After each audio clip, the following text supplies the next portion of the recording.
মাস দুই হইল বনমালীর মৃত্যু হইয়াছে। তাহার কলিকাতার এত বড় বাড়িতে বিজয়া এখন একা।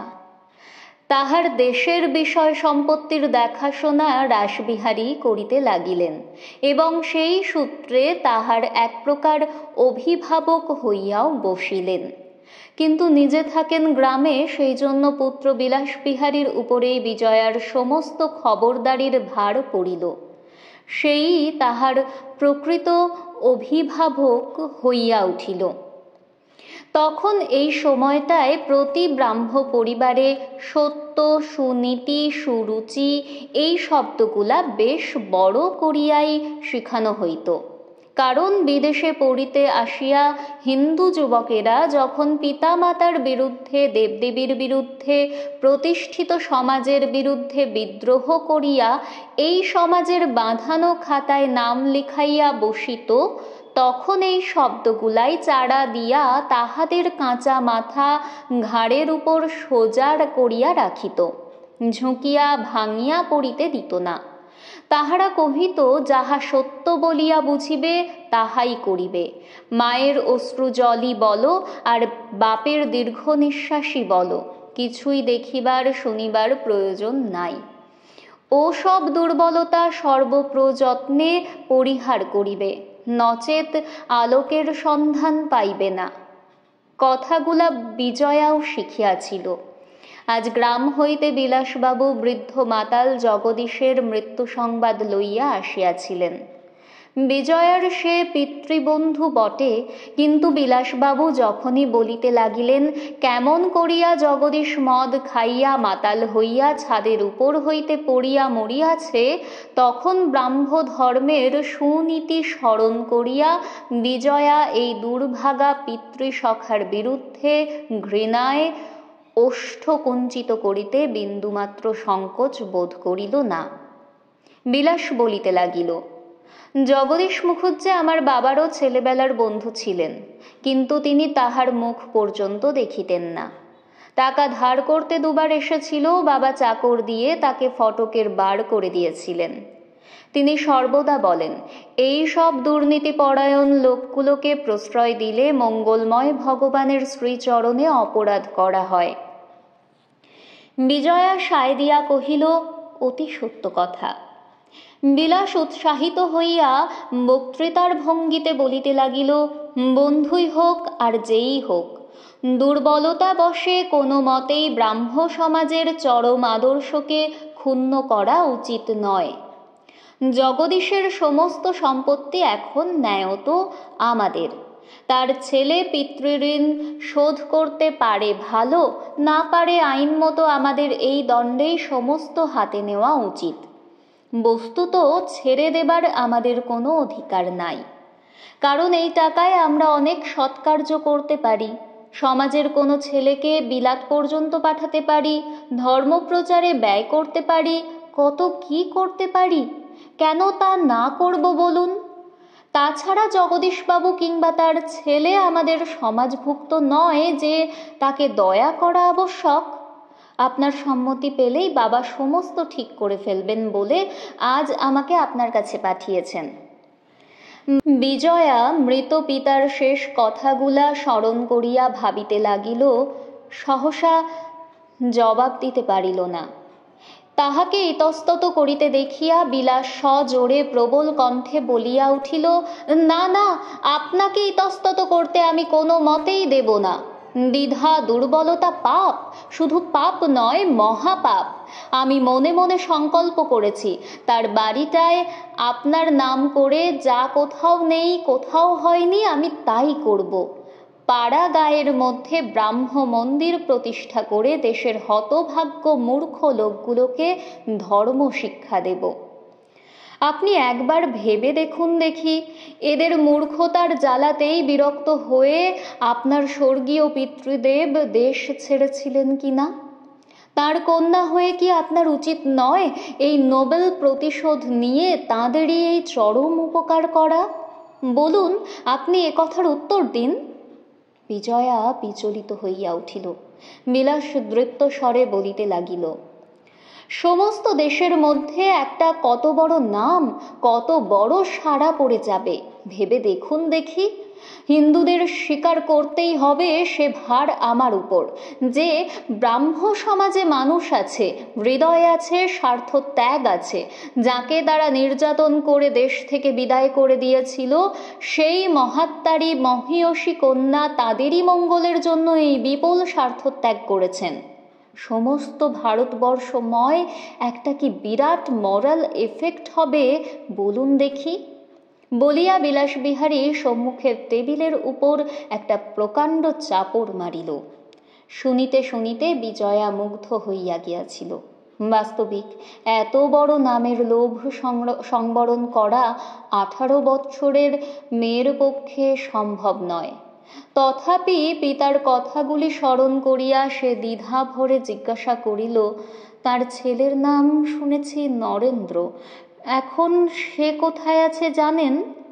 জানি, হতভাগ্য পিতার মৃত্যুর পরে সে বাড়ি এসে এখন এই দেশেই আছে। আপনার সঙ্গে বোধহয় আলাপ আছে? আলাপ? ছি, আপনি আমাকে কি মনে করেন বলুন দেখি।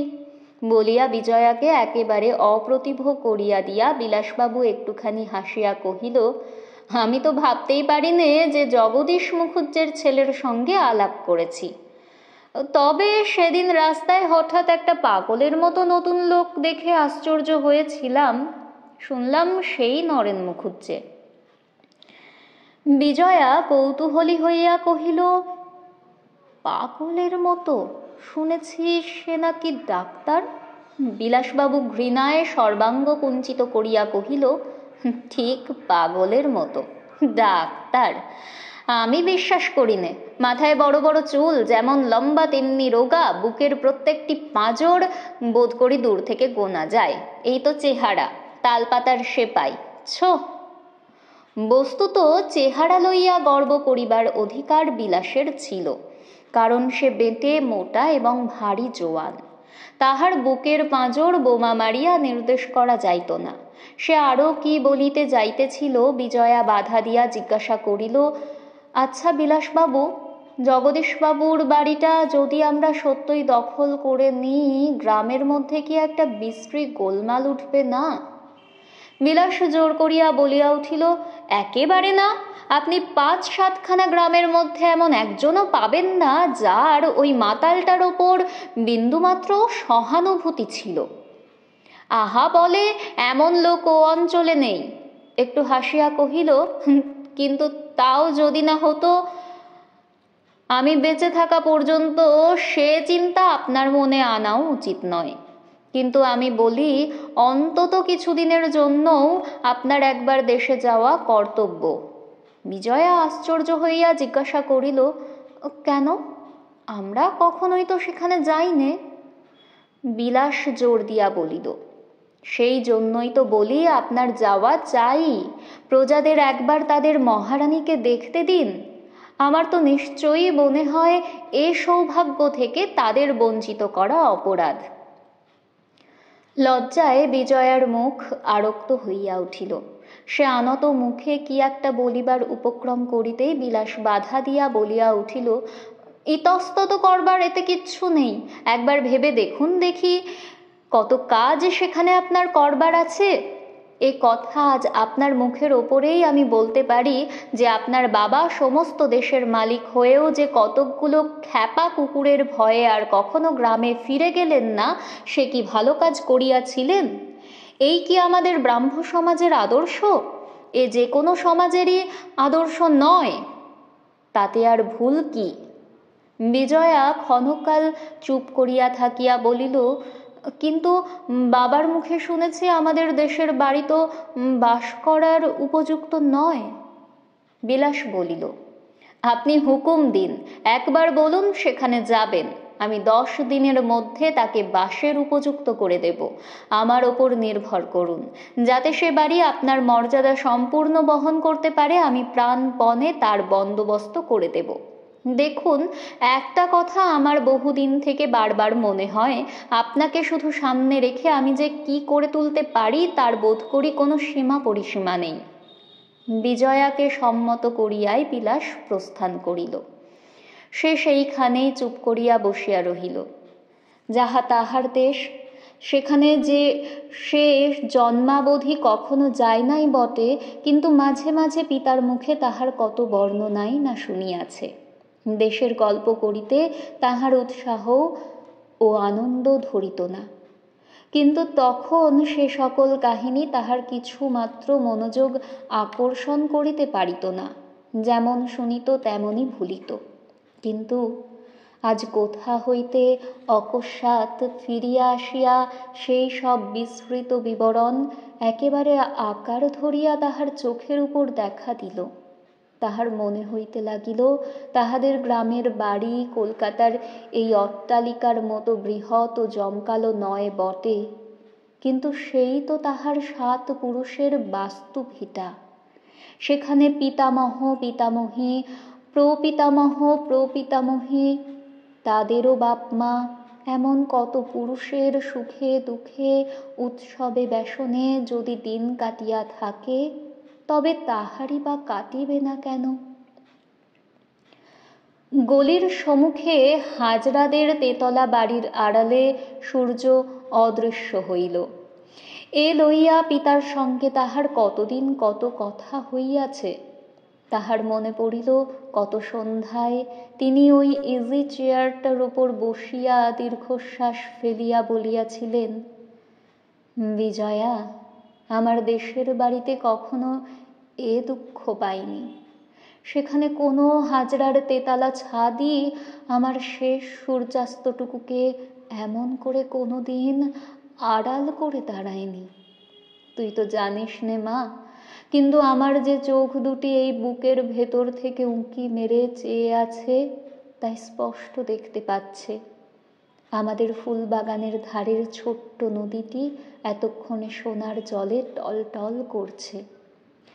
আর তার পরপারে বাঁশবাগানের আড়াল থেকে সূর্যি ঠাকুর এখনো যাই যাই করেও গ্রামের মায়া কাটিয়ে উঠতে পারেননি। ওই তো মা, গলির মোড়ে দেখতে পাচ্ছিস, দিনের কাজের শেষে ঘর পানে মানুষের স্রোত বয়ে যাচ্ছে।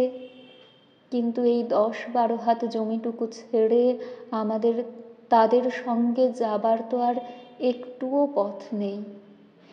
এমনি করে এই সন্ধেবেলায় সেখানেও উল্টো স্রোত ঘর পানে বয়ে যেতে দেখেছি, কিন্তু তার প্রত্যেক গরু বাছুরটির গোয়াল ঘরের পরিচয় পর্যন্ত জানতাম না।